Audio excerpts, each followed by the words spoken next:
Eu queria te convidar a abrir a sua Bíblia em Lucas capítulo 13.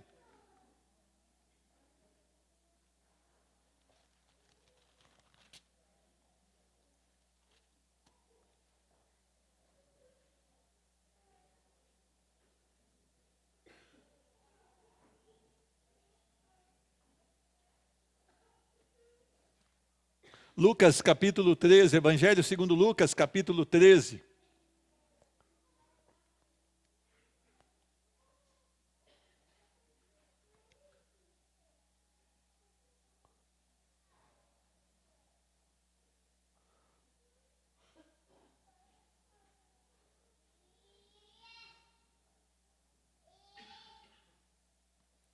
Florivan, aqui na frente dessa família e ali do lado.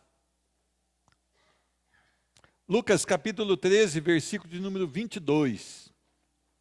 Passava Jesus por cidades e aldeias, ensinando e caminhando para Jerusalém. E alguém lhe perguntou: Senhor, são poucos que são salvos? Respondeu-lhes: Esforçai-vos por entrar pela porta estreita, pois eu vos digo que muitos procurarão entrar e não poderão.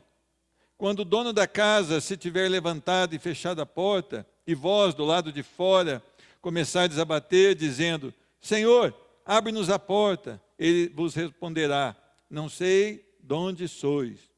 Então direis: Comíamos e bebíamos na tua presença, e ensinavas em nossas ruas. Mas ele vos dirá: Não sei de onde vós sois. Apartai-vos de mim, vós todos os que praticais iniquidades. Ali haverá choro e ranger de dentes, quando virdes no reino de Deus Abraão, Isaque, Jacó e todos os profetas, mas vós lançados fora. Muitos virão do Oriente, do Ocidente, do Norte e do Sul e tomarão lugares à mesa no reino de Deus. Contudo, há últimos que virão a ser primeiros e primeiros que serão últimos. Amém?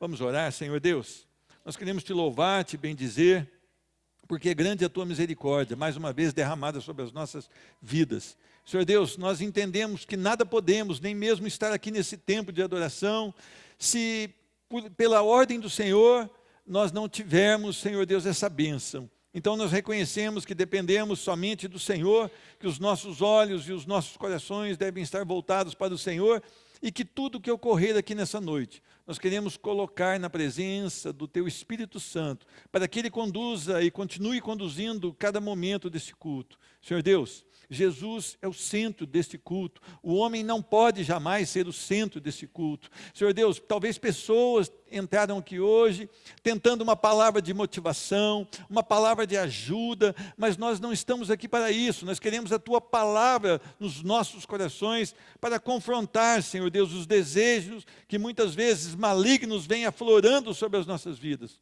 Torna-nos homens e mulheres segundo o Teu coração, através da ministração da Tua palavra. Tem misericórdia do Teu servo que vai expor da Tua palavra e dos Teus servos que vão receber da Tua palavra.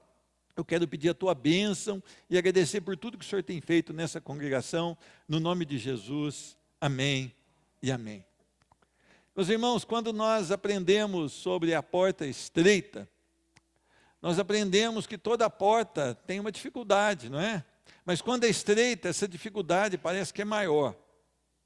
Nós estamos vivendo tempo, né, em que as pessoas se dizem evangélicas, não é isso?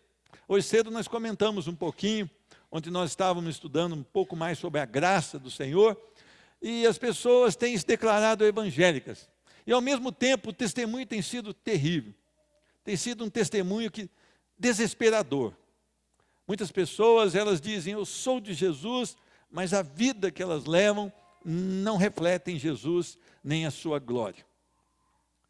Nós temos que lutar com a palavra, no sentido de buscar o conhecimento de Deus, buscar o conhecimento das coisas dos céus, porque nós precisamos pedir ao Senhor que tenha misericórdia das nossas vidas, e a nossa decisão tem que ser sempre em submissão e obediência ao Senhor. É interessante que muitas pessoas seguiam Jesus, e diz a palavra que ele se dirigia a Jerusalém. Algumas vezes ele esteve em Jerusalém, mas uma vez ele foi para Jerusalém para cumprir totalmente aquilo que o Senhor lhe enviara a fazer. Mas é interessante que diz a palavra no versículo 22, passava Jesus por cidades e aldeias, ensinando e caminhando para Jerusalém. Meus irmãos, muitas vezes nós pensamos que Jesus veio aqui para morrer e pronto. Não, ele veio também ensinar, anunciar o Evangelho. Nós precisamos entender uma coisa: os ensinamentos de Jesus falam a respeito de um único caminho, uma única verdade e uma única vida, que é Ele, para chegarmos a Deus. Os ensinamentos de Jesus, eles não vieram para nos motivar a viver bem aqui. Os ensinamentos de Jesus, muito pelo contrário, muitas vezes ele nos tira a esperança de encontrar a felicidade aqui nessa terra, a felicidade apenas na eternidade.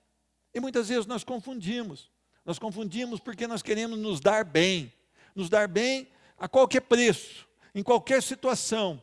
Mas a palavra do Senhor diz que ele ensinava, e ele ensinava segundo Deus, segundo a vontade de Deus. E a vontade de Deus, ela não é a nossa vontade. Há muitos anos atrás, um homem que é jogador de futebol famoso, já aposentado, ele falou uma grande bobeira. Ele falou assim: a voz do povo é a voz de Deus. Essa é uma das piores bobagens que eu já vi. Não tem nada a ver com a voz de Deus. O Senhor tem coisas maravilhosas para aqueles que nele creem. Mas nós precisamos entender que só há um caminho entre Deus e o homem, Cristo Jesus. Só há um mediador entre Deus e o homem, Cristo Jesus. Os ensinamentos de Jesus são preciosos porque eles são a verdade. Ele fala a respeito do que ele vive. Ele fala a respeito do que ele conhece. Ele desceu dos céus para nos ensinar. E ele fala com autoridade, porque mesmo aqui, em carne, ele viveu sem jamais pecar. Meus irmãos, o quanto prazer você tem tido pelos ensinamentos do Senhor. Eu sei que muitas vezes nós temos deleites ou prazer aqui nas coisas dessa terra. Quando nós olhamos aquilo que Deus fez, não é? Essa natureza linda, ela serve para que nós entendamos que ninguém vai ser isento de culpa, porque até a própria natureza mostra que há um Criador poderoso, maravilhoso. Mas onde está o seu prazer? As pessoas dizem amar a Cristo. As pessoas dizem querer a Cristo. Mas o quanto de tempo elas têm gasto para aprender sobre esses maravilhosos ensinamentos do Senhor? Meus irmãos, as pessoas têm buscado tantas atividades no mundo hoje, não é verdade ou não? Quem é pai, quem é mãe, ainda mais atividades, né? Porque o serviço não cessa. O cuidado com os filhos, o cuidado com o sustento do lar, porque é preciso ter o sustento. E a gente investe muito nisso. Mas quanto nós investimos para que os nossos filhos sejam ensinados com a verdade? Eu amo a Cristo, Jesus é a verdade. Eu amo a Cristo, Jesus é tudo que eu tenho. Mas quanto tempo eu invisto nos meus filhos para que ele aprenda a verdade do Senhor Jesus? Se você pegar o Salmo 119, 176 versículos que falam a respeito da palavra de Deus. O quão gloriosa é a palavra de Deus. A importância de guardarmos a palavra de Deus nos nossos corações. Ela é mais preciosa do que prata e ouro. Ela é lâmpada para os pés e luz para o caminho. Mas o quanto eu invisto nos meus filhos para que eles tenham o ensinamento de Cristo. É interessante que eu gasto dinheiro com os meus filhos. Eu busco na escola, eu levo muitas vezes, ou às vezes eu pago a van. Eu compro roupa das melhores para os meus filhos. Eu faço festa para os meus filhos. Eu deixo meus filhos com uma satisfação. Eu dou até celular para os meus filhos, não é? Mas eu não acordo cedo para trazê-lo na escola bíblica.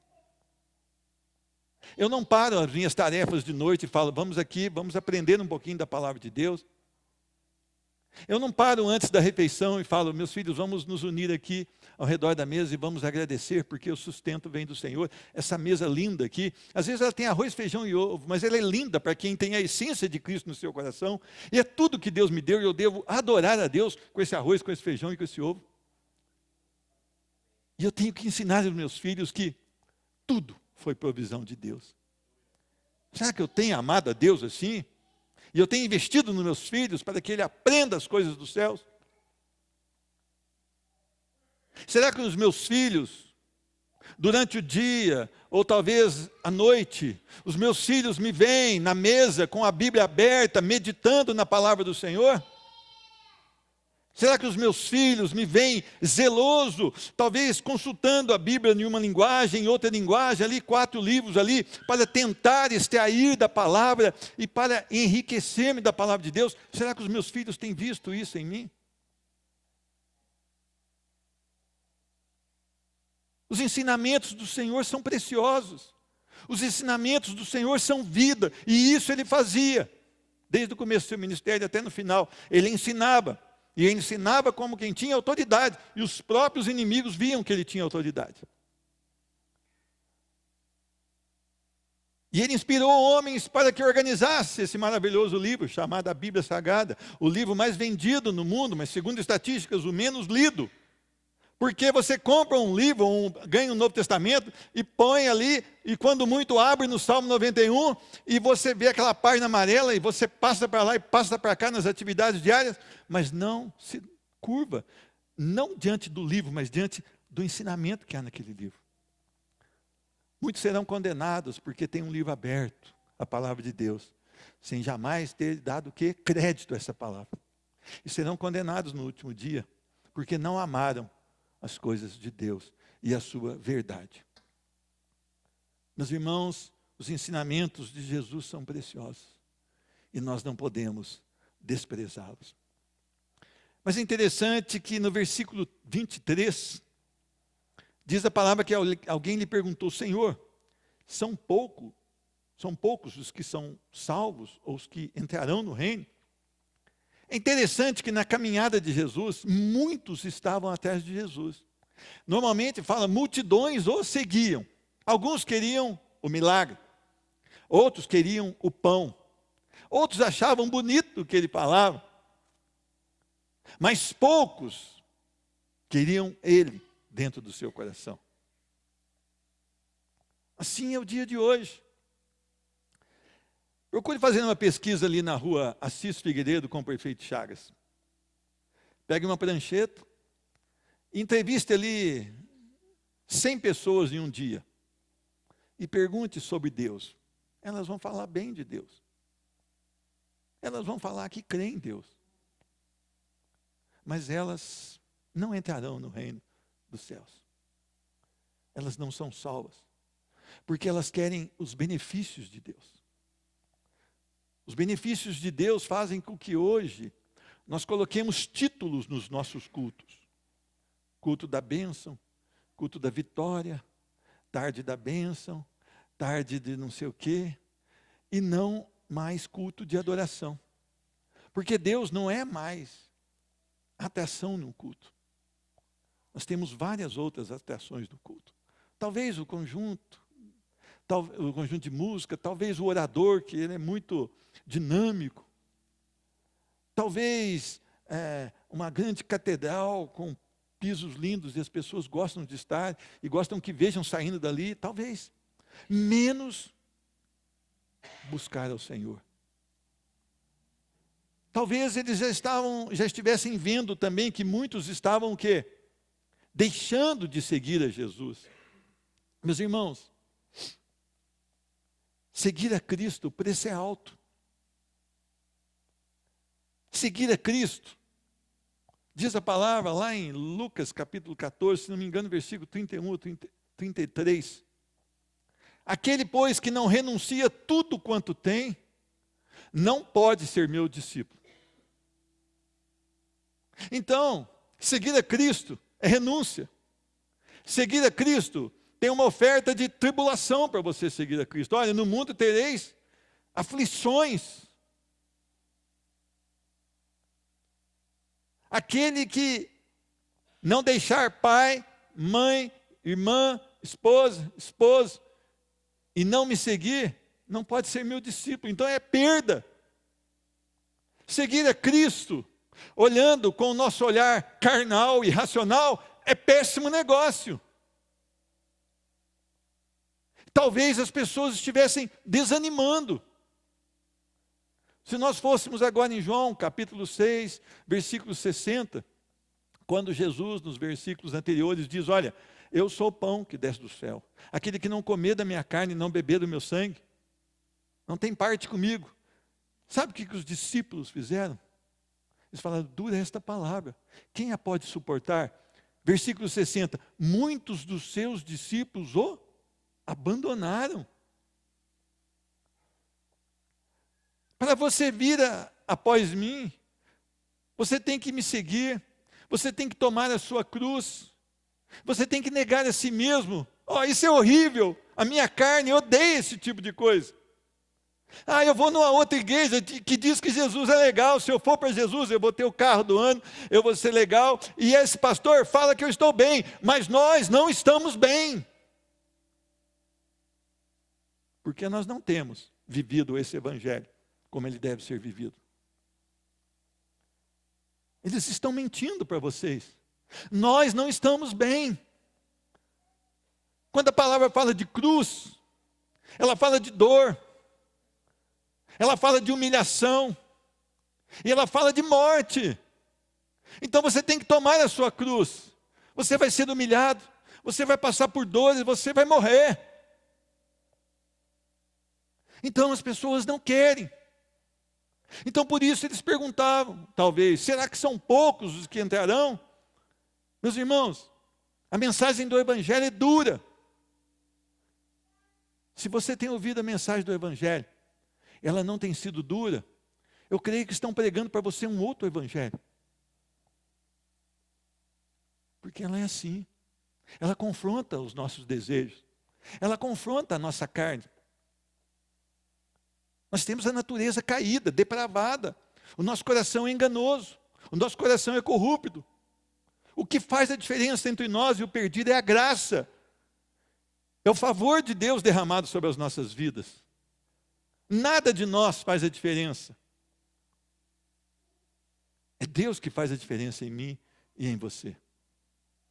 Então eu preciso entender por que essa pergunta foi colocada aqui. É interessante que Jesus, ele responde da seguinte maneira: esforçai-vos por entrar pela porta estreita. Poxa, agora eu me confundi aqui. Diz que eu sou salvo pela graça, eu estava morto nos meus delitos e pecados. Agora há uma possibilidade de, pelos meus méritos, eu entrar em Cristo Jesus? Não, não está dizendo nada disso. A palavra esforçai-vos quer dizer agonizai-vos. Agonia. O problema é o seguinte: a porta é estreita. Não há como entrar em Cristo pelos méritos próprios. Muitas pessoas devem ter chegado até você algum dia e falado assim: olha, Jesus vai me dar conforme o meu merecimento. Eu já escutei isso muitas vezes. Se Jesus for nos dar conforme o nosso merecimento, vai descer fogo do céu, vai nos consumir, vai ficar um pacotinho de cinza aqui. Cremação gratuita. Esse é o nosso merecimento. Crematório do céu. Acaba tudo. Então não há essa possibilidade. Não é essa afirmação que Jesus fazia. Muito pelo contrário. Não há também como entrar por regras e costumes. Olha, a mulher vai dizer, eu vou colocar saia e não vou cortar o cabelo e eu vou entrar no reino do céu. Não. Você vai para o inferno cabeluda, saia, tudo, do mesmo jeito. Nada disso resolve. O homem vai usar terno e vai andar com a cabeça assim, com um livrão, né? A Bíblia Sagrada grande. Também não vai funcionar. Regras e costumes não podem fazer com que eu me torne um filho de Deus. Não há como entrar, ele está dizendo aqui, nesse esforçar-vos, também com algumas bagagens. Nós temos muitas bagagens nas nossas vidas. A primeira delas, o nosso eu, o nosso orgulho. Nós somos orgulhosos a ponto de dizer, olha, nenhum desses irmãos são salvos. A gente não fala isso, a gente fala aqui dentro, né? Mas eu sou bom, eu sou salvo. O meu ego é o meu maior inimigo. Aliás, a gente põe só a culpa no diabo, não é? Faz dívida, adultera, se torna um beberrão, se torna um mentiroso, um fofoqueiro. E a culpa é de quem? Do diabo. Nunca é minha. Porque o nosso ego fica ferido. Nós precisamos olhar para dentro de nós. Olhando para a palavra de Deus. E saber que nós somos o nosso pior inimigo. E o nosso ego vive querendo nos derrubar. Meus irmãos, esse primeiro obstáculo que nós encontramos, que nós precisamos esforçar, agonizar para derrubá-lo. Orgulho. Orgulho. Somos orgulhosos. Outra coisinha que nós temos, o amor pelo pecado. O amor nosso pelo pecado é tão grande que nós achamos até que o pecado não é pecado.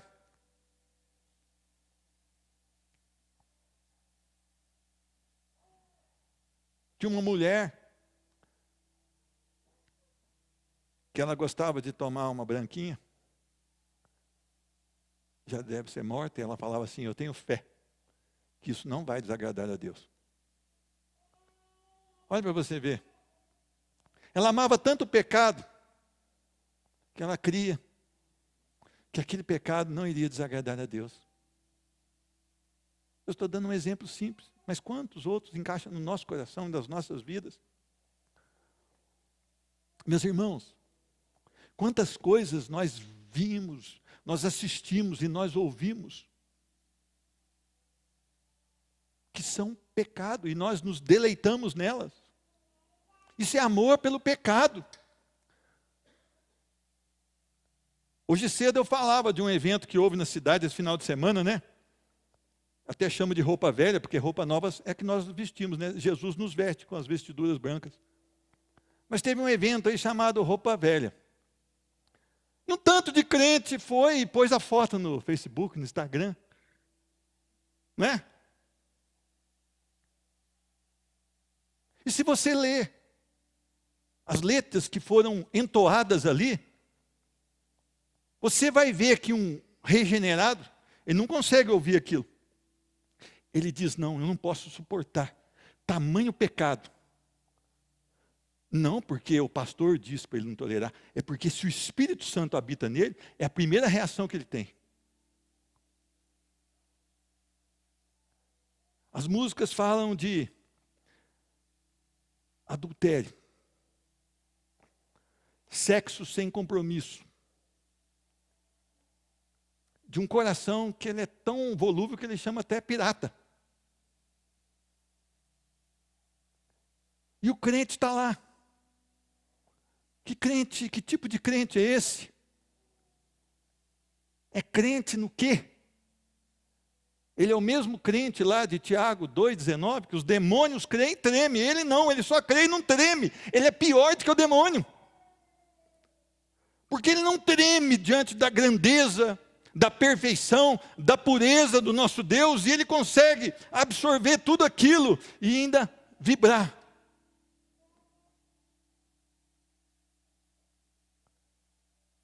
Eu estou falando um exemplo. Mas quantos outros nós poderíamos dar aqui? O amor pelo pecado é a maior evidência de que não há esse esforçar em nós, esse agonizar pelas coisas erradas. O pecado, quando ocorre na vida de um cristão, depois desse pecado vem um arrependimento, uma tristeza pelo pecado. E essa tristeza pelo pecado produz arrependimento verdadeiro nos nossos corações. Não é que o crente não peca, ele peca, mas há o arrependimento. O Espírito Santo o convence do pecado e ele se arrepende verdadeiramente. Todos nós pecamos. Mas eu estou falando de amor pelo pecado. Para vocês terem uma ilustração, eu aprendi há muito tempo atrás, quando uma menina ganha uma boneca, ela traz para o seu peito e acaricia aquela boneca. Correto ou não? Não é assim que ela faz? É assim que os crentes estão fazendo com o pecado? Trazendo para o seu peito e acariciando o pecado. E achando que é normal. Não, pior é o seguinte, então vamos pôr no Instagram, porque é normal, é bom. Você quer conhecer um crente, entra no Facebook dele. Você vai ver a tragédia. Você vai ver a tragédia. O amor por esta vida e pelos bens que esta vida proporciona. Meus irmãos, nós temos vivido um tempo de avareza, de apego aos bens desta vida e nessa própria vida. As pessoas estão preocupadas em viver 105 anos. Elas estão fitness, né? Como diz meu irmão, ele come hambúrguer de soja, né? Misericórdia. Quase que eu fiz sinal da cruz quando ele me falou isso. Hambúrguer é bom de costelão de vaca, não é verdade ou não? Mas não é o caso dele, não. Mas as pessoas, elas estão correndo, estão caminhando, estão cuidando da saúde para viver muito tempo. Mas só que esse corpo, ele não vai viver muito tempo. A palavra de Deus diz que ele vai a 70, 80, o que passa disso é canseiro e enfado. Mas há uma coisa que é eterna, é a nossa alma. Ela não acabará. Ou ela viverá com Cristo na eternidade, ou ela viverá no inferno. E é essa que nós precisamos cuidar. E nós estamos apegados a esta vida e aos benefícios que esta vida nos traz. Meus irmãos, nós não vamos levar nada. Jó tinha um amor tão grande por Deus. Diz a palavra que ele era o homem mais rico do Oriente. E um dia, ele perdeu tudo. E pior, ele perdeu seus 10 filhos em um dia só. Eles estavam na casa de um dos filhos, como costumavam fazer. Diz a palavra que levantou vento do Oriente e bateu sobre os 4 cantos da casa, e a casa caiu. E diz o homem que foi levar a notícia: só eu sobrei para trazer essa notícia. Ele perdeu tudo e perdeu seus 10 filhos. Diz a palavra que ele rasgou suas vestes, foi ao pó e disse: no saí do ventre da minha mãe, no voltarei, bendito seja o nome do Senhor. E nós vemos crentes brigando na justiça com o outro por bens. E nós vemos crentes que estão entrando em atrito por bens, fazendo demandas, jurando de morte. Isso é um caso extremo. Mas há um apego também que não é percebido por nós, mas é percebido pela própria pessoa, apegada às coisas desse mundo. Tem outra coisa que ocorre aqui, que nós devemos nos esforçar: a oposição do mundo. Meus irmãos, vocês notem que está tudo invertido. O que é bom se tornou ruim e o que é ruim se tornou bom. Os valores que o mundo tem lançado sobre nós são totalmente contrários à palavra de Deus. As leis hoje são para proteger quem faz a coisa errada e desfavorece quem faz a coisa certa, correto ou não? Esse é o sistema que nós estamos vivendo. E nós temos que lutar com isso. Aqueles que estão no caminho do Senhor vão sofrer essas oposições, e nós temos que estar firmes no Senhor, nós temos que nos unir em oração, nós temos que nos aconselhar uns aos outros, para que nós possamos então crescer, buscar fidelidade e zelo, para que nós possamos vencer isso. O mundo tem colocado para os seus filhos lá na escola que é certo ficar, que é certo usar uma droga que vai fazer um barato legal, que é bom, que ele deve bater no professor, que ele deve desobedecer os pais, que ele não precisa honrar os pais. Eles estão colocando, o mundo está colocando isso. Você acha que seu filho está protegido na escola? Ele não está protegido na escola. Muito pelo contrário, ele está num campo de batalha. Há um assédio ali, há um assédio do mundo sobre eles. E você acha que seu filho é bonzinho, não é? Nossa, meu filho é bom. Aleluia, meu filho é bom. Teu filho nasceu em pecado como as minhas filhas. Eu nasci no pecado, em pecado me concebeu minha mãe. Então a tendência deles irem para o mal. A tendência não é deles serem legais. amarem a Cristo. A tendência deles odiarem a Cristo. Então nós precisamos, através das orações, pedir que o Senhor mude e transforme os corações deles. Porque o mundo os assediará dia e noite. As facilidades que eles estão encontrando em determinadas denominações ditas evangélicas, que eles podem viver esse pecadinho do mundo. Aí o filho fala, eu não vou nessa, porque essa é muito dura, eu vou na outra. Aí o pai fala, vai, que importa você estar numa igreja. Misericórdia. Vá lá e veja o que estão ensinando para o seu filho. Senão você faz igual o americano, dá aula em casa. Preferível. Tem mais um fator aqui. A oposição de Satanás. Meus irmãos, talvez você tenha aprendido em certos cultos que você foi, que você canta, pisa na cabeça do diabo e ainda faz assim com o pezinho, não é? O diabo não é formiga cabeçuda. O diabo não é um pernilongo para você bater e cair. Diz a palavra que ele ruge como leão. Ele sabe toda a Bíblia, ele tentou Jesus com a Bíblia, ele distorceu, mas ele tentou Jesus com a palavra, e ele sabe a palavra de cor. Ele era um adorador nos céus. Ele entrou no paraíso. Na minha casa o diabo não entra, mas não entra, ele já está lá. Ele já está lá. Agora nós temos que usar da palavra para expulsá-lo. Para que ele não tenha domínio sobre as nossas vidas. Eu e você precisamos disso. Lutar a uma oposição de Satanás. E ele vem para derrubar, ele vem para arrebentar a sua família. Ele vem para dizer para você assim, olha, Deus não vai fazer. As promessas de Deus não vão acontecer. Foi isso que ele fez com Eva. Ele colocou dúvida no coração de Eva. O Senhor falou, olha, vocês podem comer tudo, menos dessa. O que o diabo falou? Come dessa. Se comer, não vai morrer. Ele vem para colocar dúvida.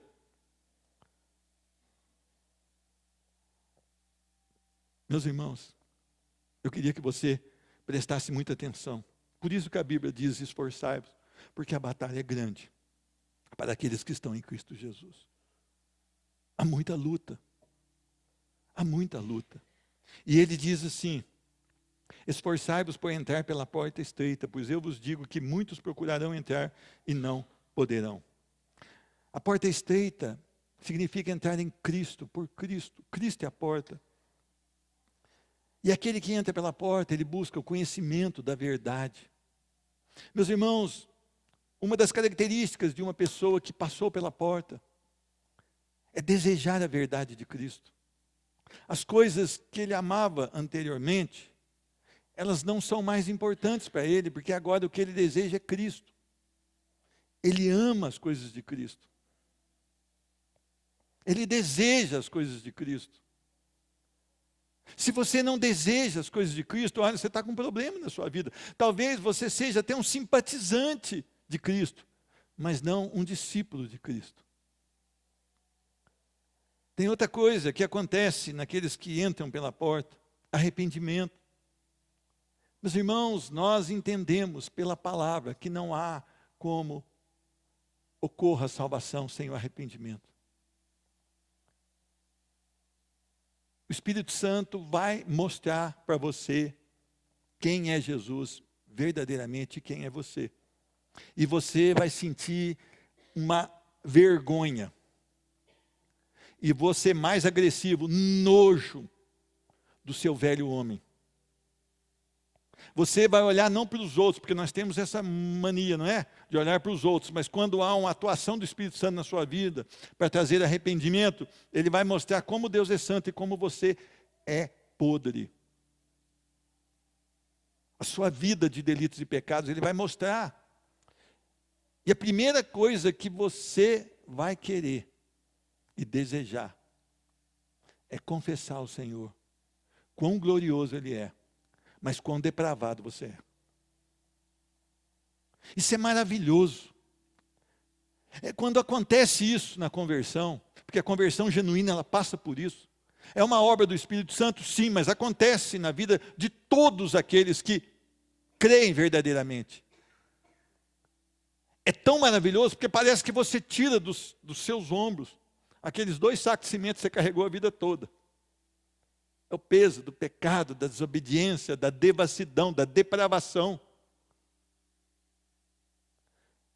E de repente aquilo tudo sai, porque Jesus Cristo tira.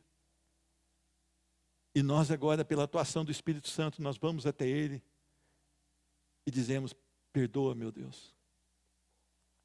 Até hoje, eu amei o pecado. Mas agora a Tua graça me mostrou, o Teu favor me mostrou o quão pecador eu era. E eu vi o tamanho da Sua glória ali, e observei pelo Espírito Santo. Quão puro, quão perfeito, quão santo Tu és, e eu preciso do Teu perdão. Meus irmãos, não precisa apelo para isso, porque não é motivado pelo homem. Gente, eu vou falar uma coisa para vocês. A maior frustração minha é na quantidade de gente que batiza e na quantidade de gente que se mostra um não cristão. As igrejas hoje, elas querem batizar para apresentar um relatório. Então elas forçam as pessoas a entrarem na água. E ficam dando banho nas pessoas.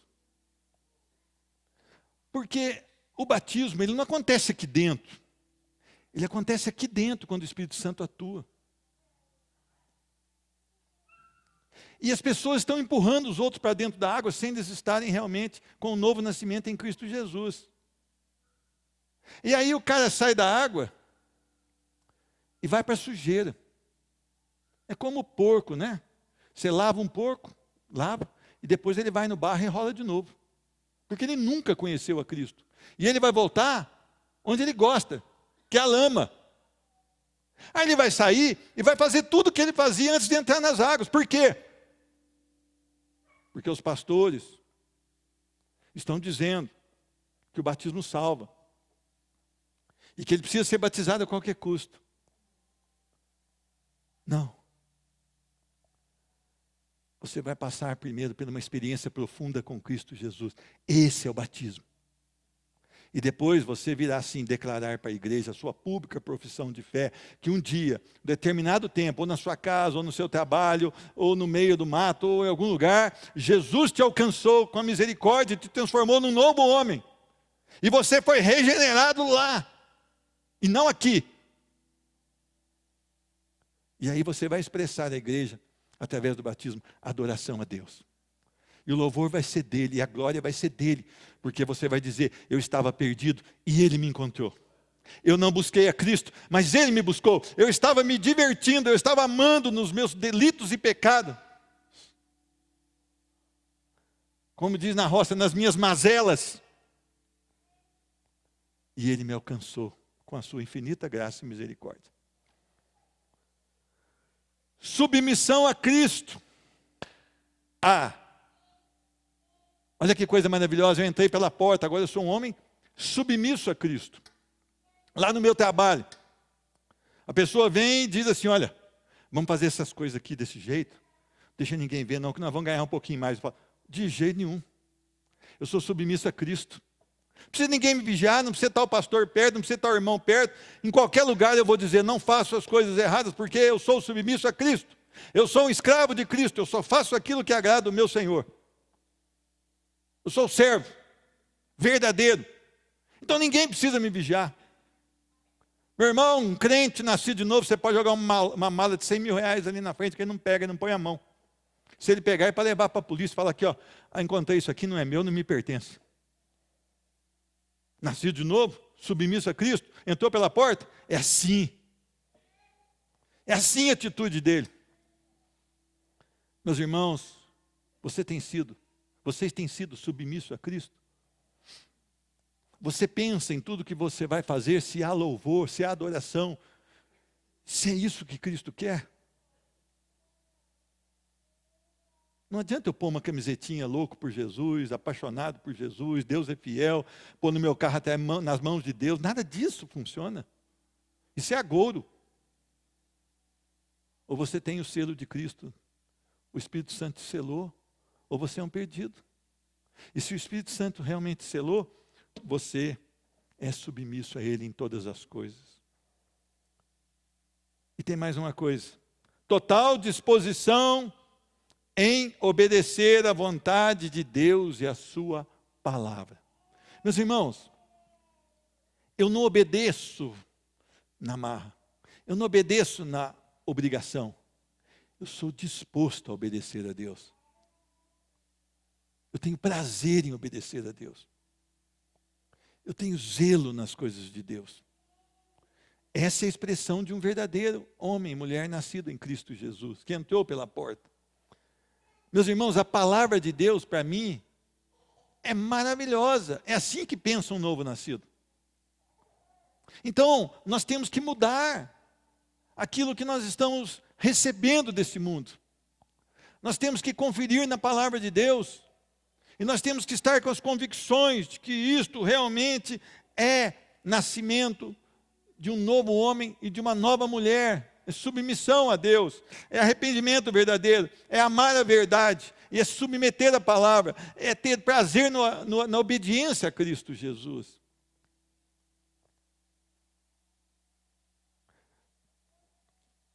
Uma vez eu estava na prisão, fazendo um culto, acho que foi o último culto que eu fiz na prisão, depois eu acho que até o pastor corrigiu minha pregação depois. Mas aquele povo gritava numa determinada estrofe da música: liberdade! Aí o pastor pediu para dar uma palavra. Eu falei: irmãos, vocês gritaram aí que vocês querem liberdade, o que vocês vão fazer com ela? Vão fazer o mesmo crime e voltar depois de uma semana? Vocês não devem sair daqui antes de ser tratado pelo poder do Espírito Santo. A verdadeira liberdade, ela não está com uma grade. Não é essa a liberdade. A liberdade verdadeira acontece aqui. Você pode estar preso numa jaula de 2 por 2, como eles fazem muitas vezes no Irã, com os cristãos, uma jaula mesmo. Mas você pode ser livre em Cristo Jesus. E você pode estar livre aqui nas ruas de Poços de Caldas e ser um escravo do pecado, um escravo de Satanás.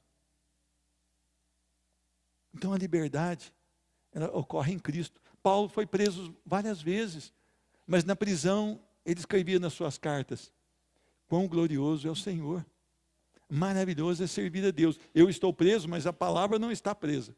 E ela vai. E eu aproveito e prego para os guardas que estão aqui, cuidando da minha vida.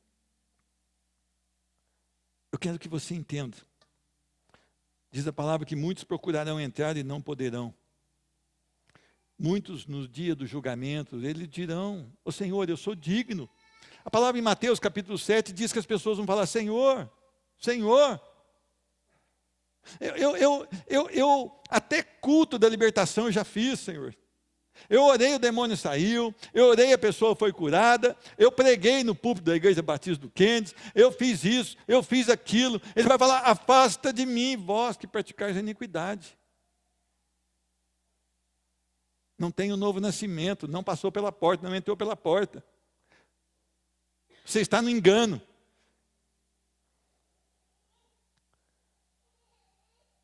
Quantos de nós, da Igreja Batista do Kennedy, quantos de nós, eu e você, receberemos essa dura palavra no último dia, onde não haverá mais oportunidade? Quantos de nós receberá essa palavra? Apartai-vos de mim, vós que praticais a iniquidade. Você pode se achar digno, mas talvez você seja recusado. E muitos se acharão indignos e se sentarão na mesa com o Senhor, nas bodas do Cordeiro. Não é o que você pensa, é o que Cristo pensa. Não é se o pastor mandou você repetir uma oração e diz que você é salvo. É se Cristo diz que você é salvo. Meus irmãos, diz a palavra no versículos 25 e 26 de que o Senhor vai fechar a porta. Quando o dono da casa estiver levantado e fechado a porta, do lado de fora começar a desabater, dizendo: Senhor, abre-nos a porta. Essa porta vai ser fechada. Essa porta, que é Cristo Jesus, vai ser fechada. Hoje, ela está aberta. porque Jesus não retornou como justo juiz. Mas ao soar da última trombeta, não haverá mais a oportunidade de salvação. Não adianta você fazer o sinal da cruz 3 vezes, não. Vai mesmo pro tacho. Não adianta você ficar bonzinho no último dia, não. Quando tocar a trombeta, não dá mais tempo. Hoje é dia de implorar pela salvação. Muitos se iludem pensando ter uma vida de intimidade com Deus, mas não tem. E o pior, os líderes não estão falando isso.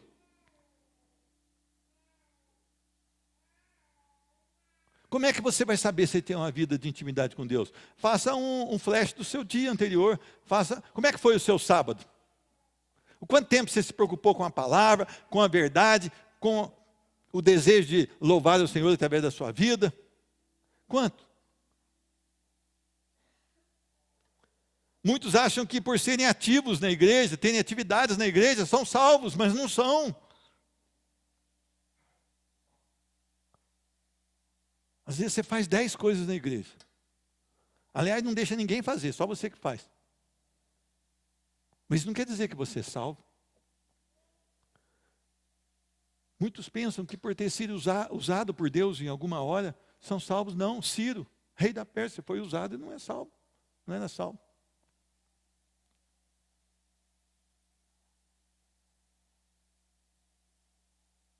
Balaão, Deus mandou Balaão falar com o povo de Israel. Mas não, diz que ele matou Balaão porque era um falso profeta. Então, ser usado não quer dizer que há garantia. Muitos estarão cheios de si, pensando ser verdadeiros cristãos, mas a porta se fechará e ficarão do lado de fora. Isso é terrível.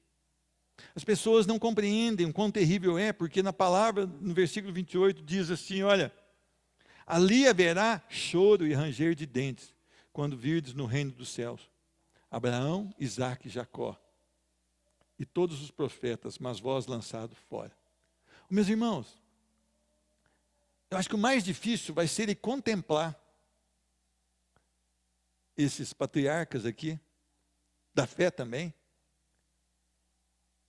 e não poder entrar. Vocês lembram o rico e Lázaro, aquela história que o Senhor nos dá?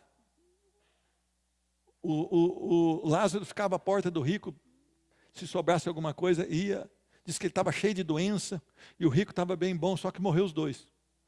Diz que Lázaro foi levado ao seio de Abraão, e o rico foi sepultado. Começa aí já. Foi sepultado. Diz a palavra que o rico estava em terrível tormento.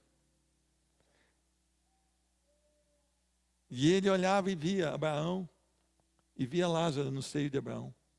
E ele falava, pai Abraão, manda que alguém molhe a ponta do dedo e refresque a minha língua, porque o calor está muito. Pensa nisso, fogão, terrível.